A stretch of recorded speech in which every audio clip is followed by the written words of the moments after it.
নমস্কার বন্ধুরা, কিচেনে আমাদের সকলকে স্বাগত। আজকে আমি বানাবো একদম ঘরে থাকা উপকরণ দিয়ে খুব সহজভাবে দই তেলাপিয়া। তার জন্য তেলাপিয়া মাছটা আমি ভালো করে কেটে ধুয়ে পরিষ্কার করে নিয়েছি। এখানে আমি লবণ, হলুদ, লঙ্কার গুঁড়ো মাখিয়ে নেব। প্রথমে পরিমাণ মতো লবণটা দিয়ে দেবো। এবার দেবো হলুদ গুঁড়ো, এবার দেবো লঙ্কার গুঁড়ো। এটা আমি খুব ভালো করে মাখাবো যেন প্রত্যেকটা মাছের গায়ে সমানভাবে লেগে যায়। আমার লবণ হলুদ মাখানো হয়ে গেছে, কড়াইতে তেল দিয়েছি, তেলটা গরম হয়ে গেছে, আমি সরষের তেলে করছি। মাছগুলো খুব ভালো করে আমি ভেজে নেব। এই মাছগুলো হয়ে গেছে, আমি তুলে নেব। বাকি মাছগুলো থেকে একইভাবে আমি ভেজে নেব। মাছগুলো ভাজা হয়ে গেছে, ওই তেলের মধ্যে দিয়ে দেবো কালো জিরে আর কাঁচা পাকা লঙ্কা। এবার দেবো গ্রেট করা রসুন। রসুনটা আমি একটু ভেজে নেবো। রসুনটা আমি খুব ভালো করে ভেজে নিয়েছি। এবার দেবো গ্রেট করা পেঁয়াজ।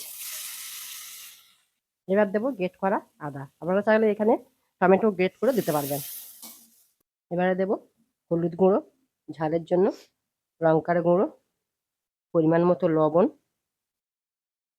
আর দেবো জিরের গুঁড়ো। আমি এখানে ধনের গুঁড়ো ব্যবহার করবো না। অল্প একটু জল দেবো, দিয়ে খুব ভালো করে কষিয়ে নেবো। মশলার তেল ছেড়ে দিয়েছে, এবার দেবো ফেটানো টক দই।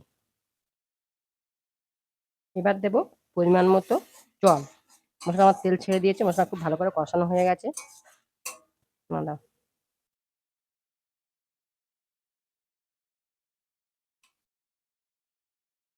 এটা আমি ফোটার জন্য অপেক্ষা করব।